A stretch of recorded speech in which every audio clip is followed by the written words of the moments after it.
पश्चिम बंगाल चुनाव के पहले चरण में रिकॉर्ड तोड़ वोटिंग देखने को मिली, लेकिन इसके साथ ही हिंसा की खबरों ने भी माहौल को काफी गर्म कर दिया।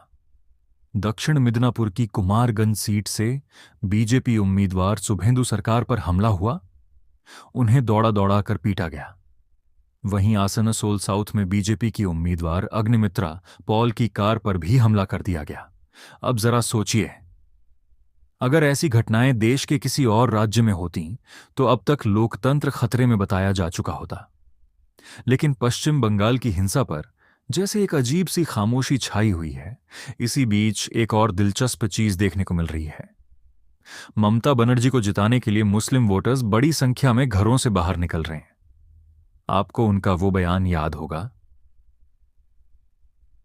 अगर तृणमूल रही तो फिर मिलेंगे। उस वक्त कई लोगों को लगा कि शायद ममता बनर्जी ने पहले ही हार मान ली है, लेकिन असल में ये एक बहुत ही सोची समझी राजनीतिक चाल थी। इस बयान के जरिए उन्होंने अपने वोट बैंक को साफ संदेश दे दिया, अब पूरी ताकत लगा दो, और उसका असर भी साफ दिख रहा है। लाखों की संख्या में मुस्लिम वोटर्स मतदान केंद्रों तक पहुंच रहे हैं।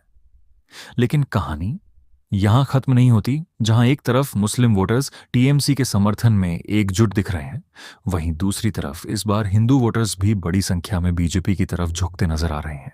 यानी 2026 का चुनाव थोड़ा अलग है, और शायद इस बार हिंदू वोटर्स गेम चेंजर साबित हो सकते हैं। अब अगर बंगाल की राजनीति को समझें तो एक बात हमेशा साफ रही है, ममता बनर्जी की जीत में मुस्लिम वोट बैंक का बहुत बड़ा रोल रहा है। राज्य में मुसलमानों की आबादी करीब 27% है, लेकिन यही 27% कई बार तय कर देता है कि सत्ता किसके हाथ में जाएगी।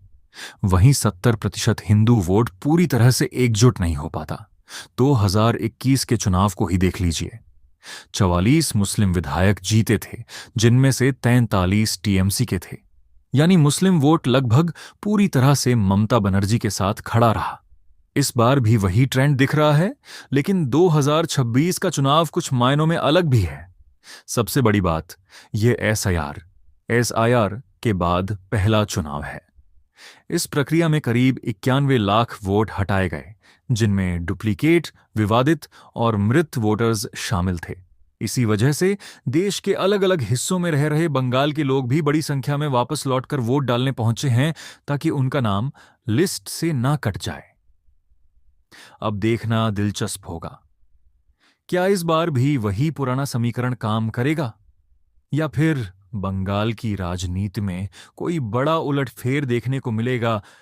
दोस्तों, अगर आपको हमारी यह वीडियो अच्छी लगी हो तो वीडियो को लाइक और शेयर जरूर करें, और ऐसी मनोरंजक खबरों के लिए हमारे चैनल को सब्सक्राइब करना ना भूलें। धन्यवाद।